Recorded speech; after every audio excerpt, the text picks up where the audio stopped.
Okay, I meant to pause it before to save time on the video to find it in the book. It's not done alphabetically. So the goose is about vigilance, parenthood, and productive power. So that's your focus in your 7th house with other people, Gemini, with a partner, with partners,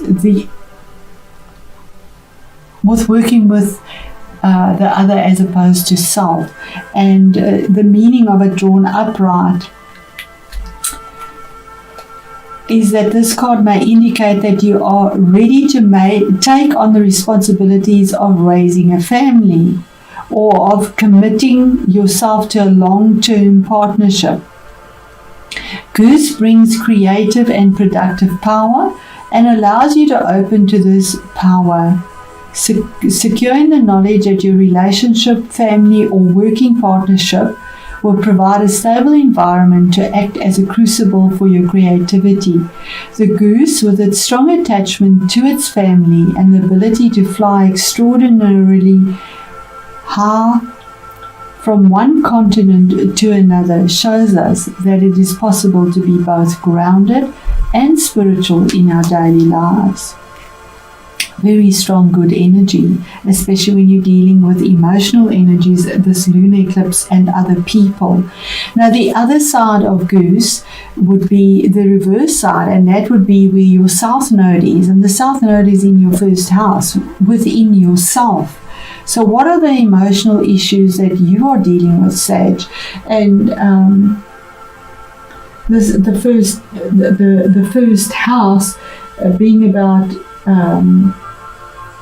your disposition on an emotional level, your inner nature, your self-image and self-interests, your motivation, your outlook on life, all on an emotional level. It's all about the self. Now, the reverse side of that, which would be the other end of the nodes, is saying that it's asking you, are you overly concerned about your rights, your possessions, or territory? Perhaps you are too possessive of your partner. While geese tend to mate for life, many humans do not. Staying together may not be in your best interests. If the relationship is meant to last, it will thrive on mutual respect and freedom, not jealousy and possessiveness. Now, this can be any relationship. The ancient Celts kept geese for their eggs rather than their flesh. They knew it was best to keep the goose alive and productive. The lesson for us is that if we want to ensure our productive power, our capacity for creativity, we must look after ourselves. To make sure the goose keeps laying the golden eggs, we must keep the goose alive, well-fed, well-rested, and well-exercised. So that is yourself. You need to keep yourself well-fed, well-rested, and well-exercised. You need to look after yourself as well. You are the goose that's laying the golden egg. It is your 1st house where your south node is as well. So with that said, we're going to go straight into your reading. So we start off here with the High Priestess, something about a choice, using your intuition, trusting your gut feeling about something that you know was hidden. But you have the wisdom of the stars. She has the wisdom of the stars in her head, even though there's a mask there. And just going with the flow. She just seems to be flowing, going with the flow, with whatever time brings through. We don't see the curtain of anything being hidden anymore. So whatever it is, there's clarity here. This outfit she's wearing is see-through. There's clarity. You know, the universe brings this clarity through. We have the High Priestess, which deals with the moon and intuition, and here we have the sun. So the sun in Sagittarius, the south node in Sag, and here's Jupiter and Saturn. Jupiter and Saturn are together at the moment, making the changes that are there. But here we have the sun card number 19, which is a new beginning. It's a 10. 1 plus 9 is 10. Something you've done alone, individually, worked hard on. There's positivity with the sun. It brings in growth. It brings durability. And Jupiter and Saturn is something that endures. It takes time. And Jupiter brings the optimism and the growth and the expansion. But here's alignment with the sun now. Finally, the planets will be aligned in the right position to bring about something positive growth. And you had the gut feeling to work with this. And for you, this eclipse in the 7th house, possibly with partners, work partners, home partners, individual partners, any relationship with the other person. And here we have the next card, which is another major arcana about, again, a 7, a sacred choice, some decision that was made to finally combine the two stuck energies that were so opposing, gold and silver, black and white, male and female.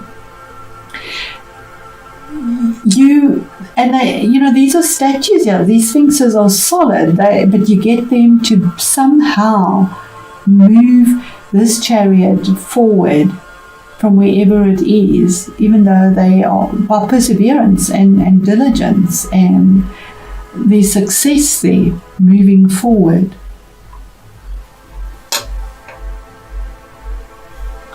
And Jasper is saying the same thing. There could be travel as well that comes about. The 6 of Swords is moving forward with the lessons that you've learned, with the conflict you've dealt with. On your own power, she's moving this boat forward in her truth and understanding and being emotionally happy. There's travel here as well. The chariot and the boat signify travel as well. There's a possibility of travel, although with situations the way they are now, it doesn't seem inevitable, but there's movement forward here.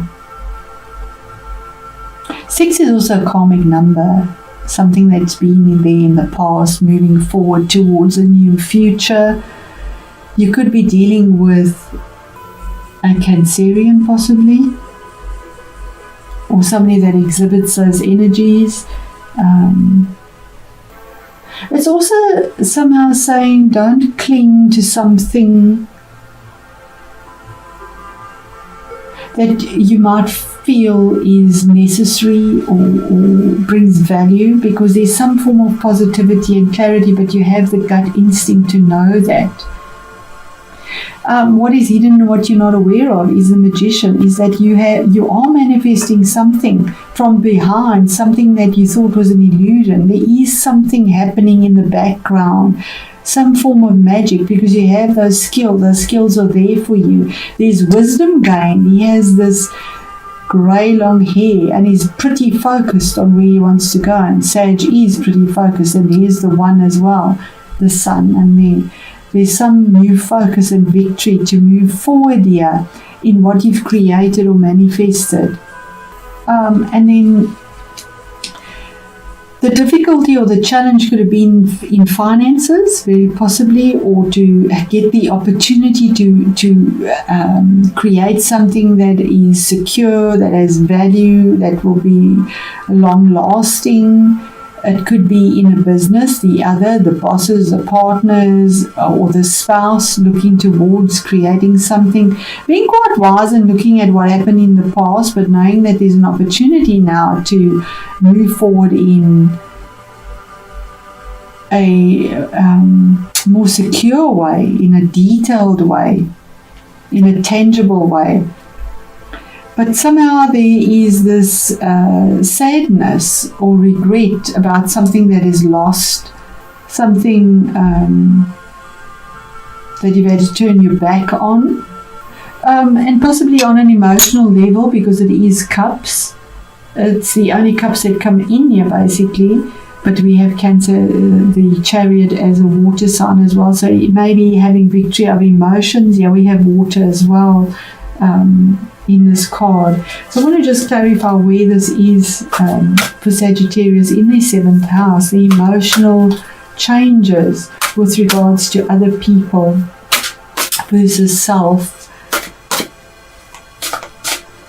So the High Priestess is 3 of Pentacles, around negotiations, to create something, a skill, finances, stability, details, using the instincts with the cat to chisel out something in a very practical way, and in fact maybe even teaching or communicating, collaborating with others from your gut, from within. What is the Chariot, the Victory? Oh my word, you really are closing a cycle. That is beautiful. After so much difficulty, the World, 21-3, moving forward with choices that you made on your own. Even though you felt vulnerable, she steps through to something new. With the sun on her back, yeah, we have something that is pretty fixed here, the same as the Magician. It's also about travel. You might be traveling, and long distance travel with all 3 of these cards here.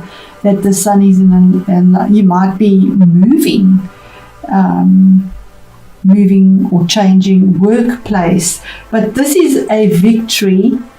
This is a victory, and moving forward. This is a victory after a long challenge. It is the last card of the Major Arcana. So you've gone from 0 to 23 to get through something that has been challenging and come out victoriously. Vulnerable but victorious, and feeling elated as you step through into a new portal, leaving the past behind and moving forward. What is the Magician? What is hidden? What is the manifestation? What is coming through? Ah, thank goodness.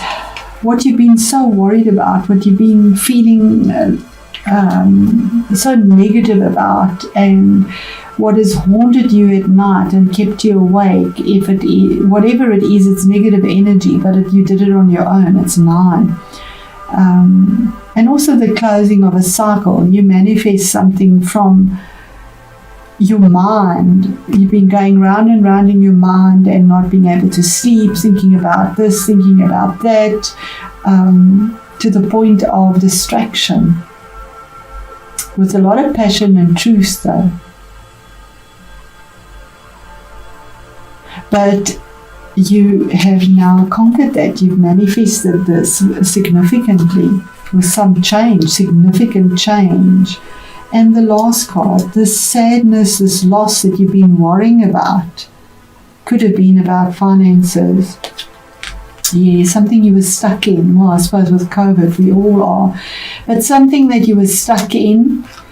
You couldn't move, you couldn't change, you bound, he's vulnerable, also in nakedness, feeling very vulnerable in the situation you find yourself in. Yin and Yang energies here. We have this mistletoe. Mistletoe is a parasitic plant that sucks the lifeblood out of something. And here we have this tree here as well. So you're bound to this tree and feel like your lifeblood is actually being sucked out of you, and you're so bound in this card. Your mouth is even closed. You're not able to speak. Your whole world is turned upside down. But here's the scythe coming through to finally just harvest what is in the time of being stuck and not being able to set yourself free. There's a harvest that's been growing in the background, even though you're not aware of it. There is something coming. It's by divine timing, and there's this placement of it coming through now. This is very good for finances because there's a harvest there. And anything to do with finances or business or dealing with the other is very good for longevity and an opportunity that presents itself. One last card, Spirit. There we get the same as the 5 of Cups. Again, what is empty? You've turned your back on something, but in this deck is actually looking here at what he's been chasing. Possibly finances. The fish is finances. The crocodile is about Saturn in Egyptian mythology as well. and constantly trying to chase something, and feeling this difficulty emotionally, a Five of Cups, and regret. Okay, I'm going to leave it at that, but it is a lunar eclipse as well. But the lunar eclipses bring changes in an emotional level, and 5 is change, cups is emotions. So there is a difficulty in putting this together, but there's a promise of something that comes through. Let me know how this resonates for you, Sage. I wish you all the best, and thank you for your support.